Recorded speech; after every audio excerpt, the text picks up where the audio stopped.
25শে বৈশাখ। আজ তিনি আসবেন আমাদের বাড়ি।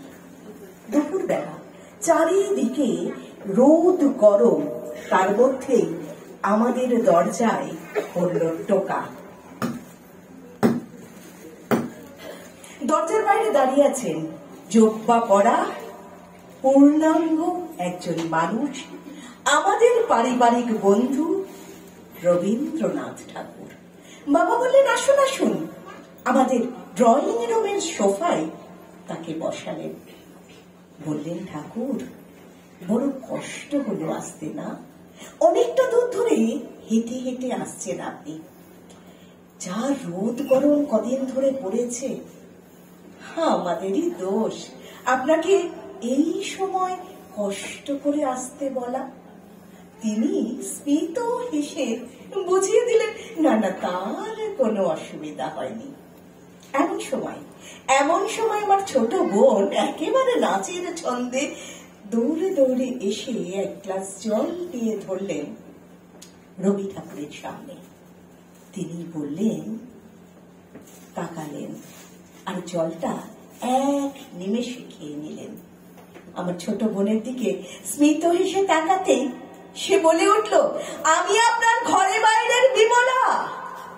আমি চাই পূর্ণ স্বাধীনতা। আমি চাই আমার একটা নিজস্ব স্বাধীনতা, বলে বেরিয়ে গেল। আর আমার বাবা এই হতচকিত পরিবেশটাকে একটু গুছিয়ে নিয়ে বললেন, মেয়েটা বড্ড জেদি। ও মনে করে প্রতিবাদী না হলে বোধহয় মেয়েদের বিকাশই হয় না। রবীন্দ্রনাথ কিন্তু স্মিত হেসে বিমলার কথার সাথেই মাথা নাড়লেন।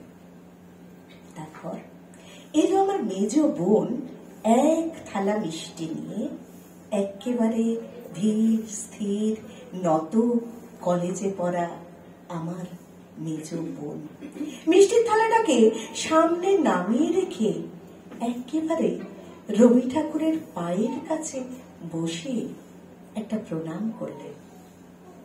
বললেন, আমি আপনার শেষের কবিতার লাবণ্য, আমি সবার ভালোবাসা পেতে চাই।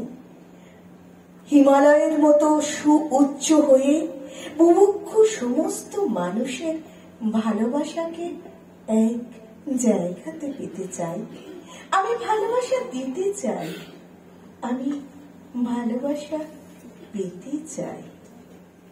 রবীন্দ্রনাথ দু হাত তুলে তাকে আশীর্বাদ করলেন। সে চলে গেল। বাবা বললেন, মেয়েটিকে আমি স্বয়ংবরা করতে চাই। এবার তাকালেন আমার দিকে। বুঝতেই পারছি এবার আমার পালা। বাবা বিনয়ের সঙ্গে বললেন, ও মূর্খ, সামাজিক, বড্ড জেদিও। জমিদারির ভোগসত্ত্ব বিলোপ হবার পরও নিজেকে রামমোহন মনে করে। একদম বাড়িতে থাকে না, একদম আপনার গোড়ার মতো। রবীন্দ্রনাথ এর দু চোখ জলে ভরে গেল। তিনি কাঁদতে থাকলেন, আর আমরা সবাই স্থবির হয়ে গেলাম।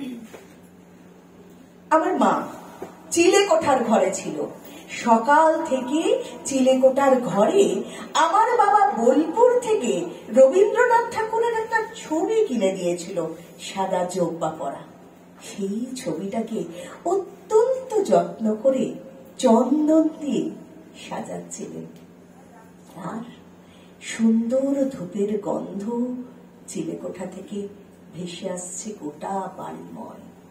তার পৈতৃক সূত্রে পাওয়া জার্মান রেডের হারমোনিয়ামটা নিয়ে তিনি গান ধরলেন, যদি কেউ ডাক শুনে তোর না আসে, তাহলে একলা চলো রে।